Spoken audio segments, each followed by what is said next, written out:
Our next speaker, George Meyers, 1307 North Wisconsin Street, speaking on budget cuts. Thank you, Janice. Well, budget time is upon us again. And it looks like Alderman Shakur, at least, has been doing some work on the budget before the mayor and the rest of his bureaucracy hits you with their PowerPoint presentations. I'd like to clarify something that came up, I believe it was last year, regarding the budget cuts, when I mentioned the futility of reducing garbage collections to every other week.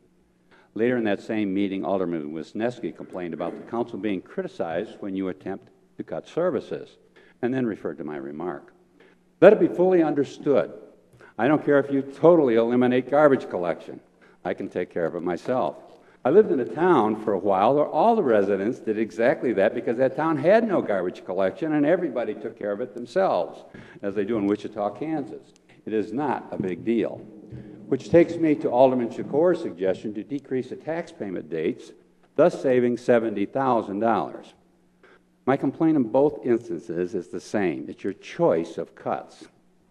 You could have saved nearly $500,000 a year in salaries, health care costs, and retirement benefits by cutting just 3 high-level positions: the city administrator, the deputy park and rec director, and then promoting one of our very capable deputy DP directors up to DPW director, and then have him continue on with all of his duties.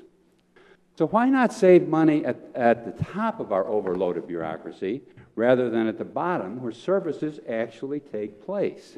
Why do governments from the local up to the federal cut budgets in that manner, at the bottom?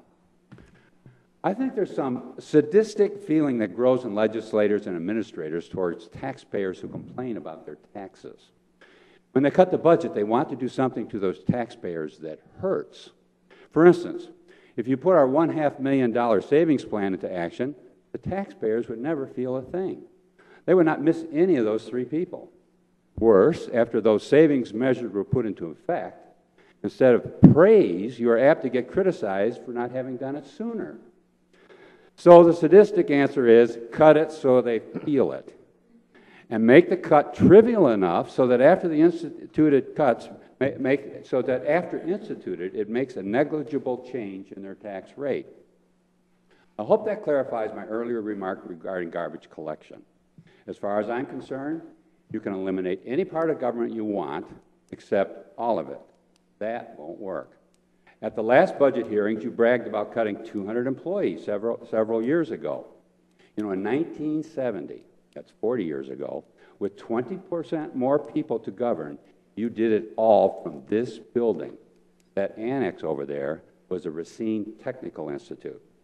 And entry to the zoo was free, the library was open 7 days a week, fees were rare on tax bills, and water bills were subsidized by property taxes.